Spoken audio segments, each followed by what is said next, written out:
Sometimes when I'm sitting around, a bit of Simlish, that vaguely Eastern European gibberish from the Sims games, pops into my head. Something like, this Grom is Frenchic, and I'm like, yeah, this Grom is Frenchic. That the Sims have their own language implies the fact of a greater spectrum of Sims culture. A whole world out there waiting to be explored, and in The Sims 2, they did explore that world a little bit more. Part of that being the existence of a pop artist named Kitty Shack, who sang this song in Simlish entitled Another World.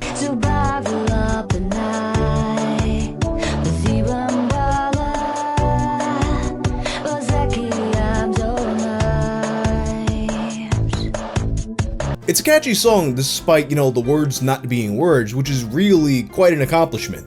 No wonder so many people still go back and listen to it to this very day. But it also leaves us with the question, who was Kitty Shack and where is she now? Let's try and find out in this episode of Tales from the Internet.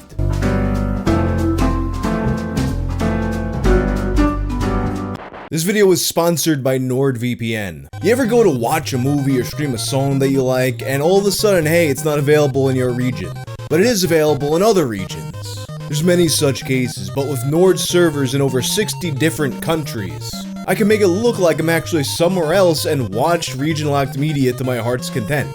And their servers are super fast, so you won't be lagging while you watch it. And it even works in China. Right now, you can get a 2-year plan at a huge discount.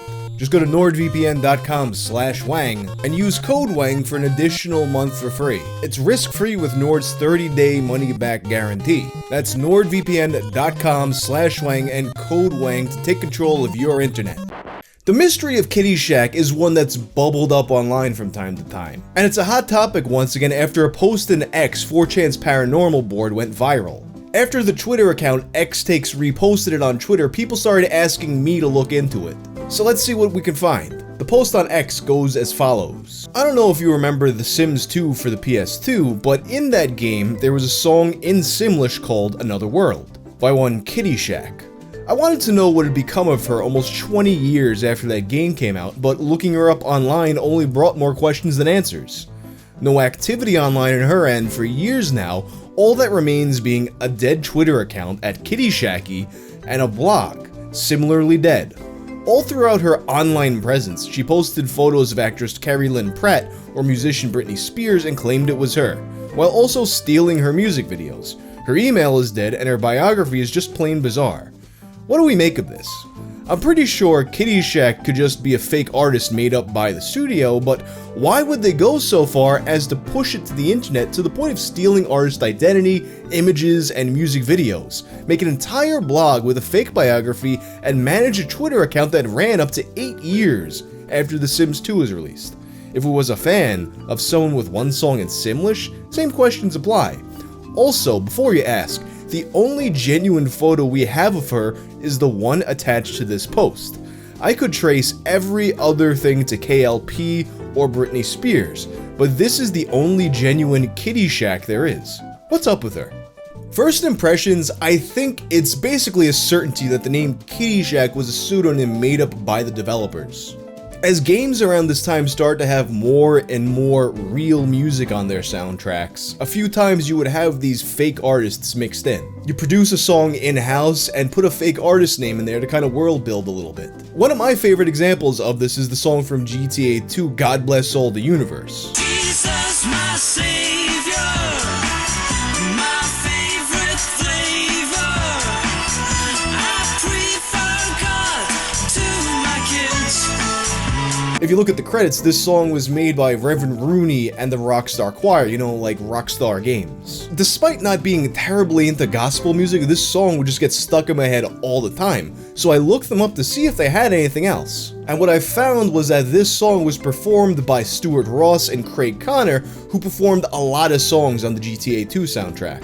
There are also additional voices voiced by the creative director Gary Penn, who I assume is the preacher in the opening of the song, and a singer named Gerard Rooney, who, considering the lack of other credits he has, was probably a session guy they brought in to sing the song. Another suggestion I saw was that perhaps Kitty Shack was a small local or indie artist they brought in for the game. Something else that I had seen happen in GTA 2, with the band Bulamatari, who made the song Taxi Drivers Must Die, probably the catchiest song on that soundtrack. If you want to see them cry,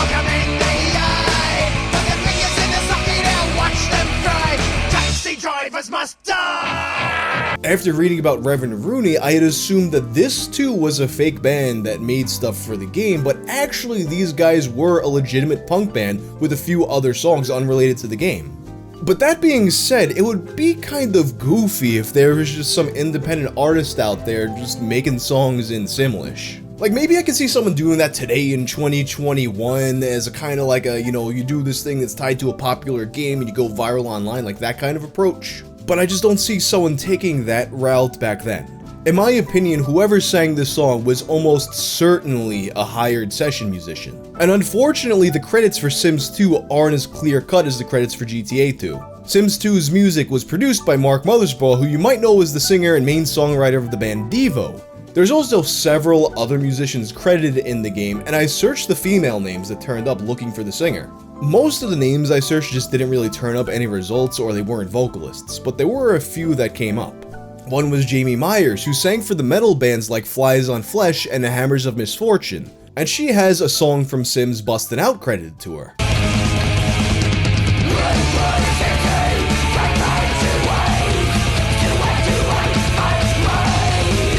This is a very different type of song. I do not think this is Kitty Shack. Another person who turned up was Laurie Sue Shanaman of the band Ludicra. She's also credited on a song in Sims Bustin' Out called Blarg.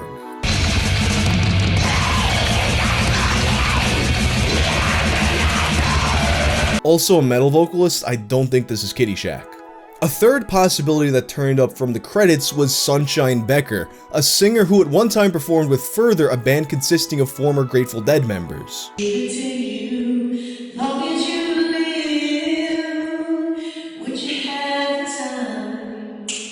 Although to me her voice sounds like a bit deeper and more soulful than Kitty Shack, you might just have the range to do it.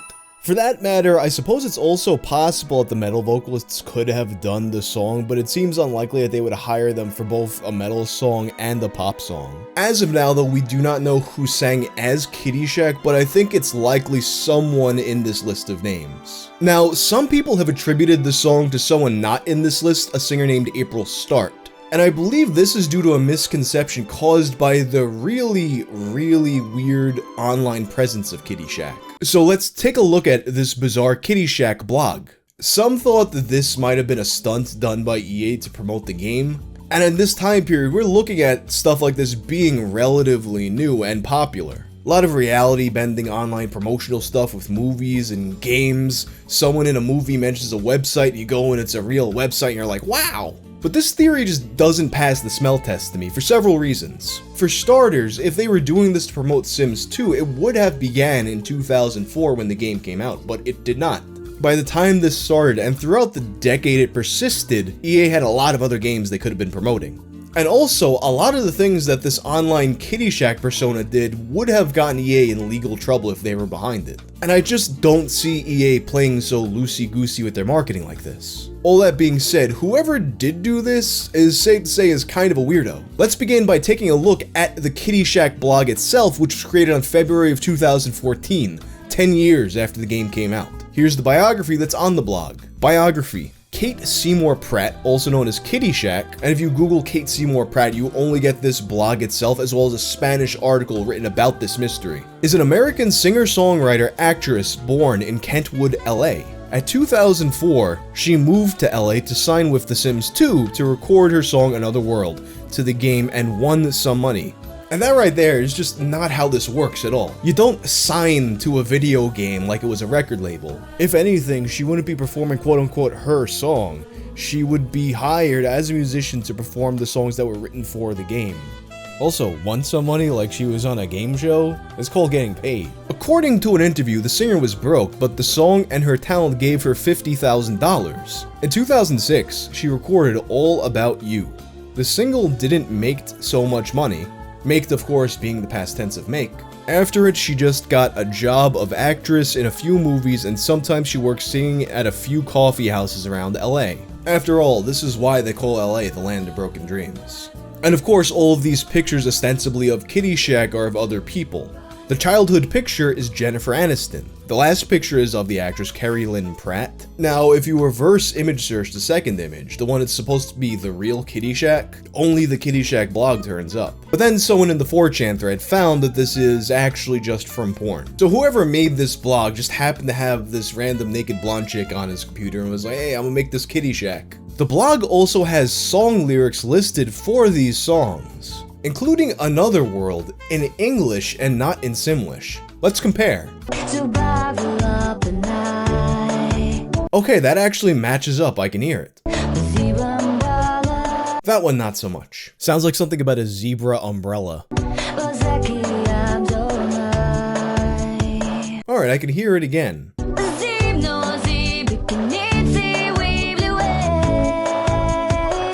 Alright, now that one is a huge stretch. You see, at first I thought it might have been a thing where they were translating the Simlish, but it's clearly supposed to be a sound-alike type thing. Like if you remember back in the day that Waking the Cadaver song and it was supposed to be shredded wheat.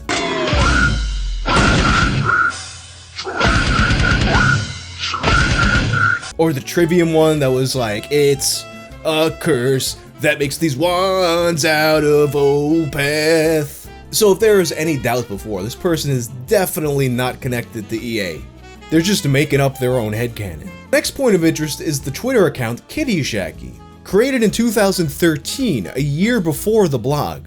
A lot of what's posted on the blog is just more pictures of random blonde chicks, interactions with pop stars like Britney Spears, and amusingly, instances of her searching the Kitty Shack name in the song title and thanking her fans for their support.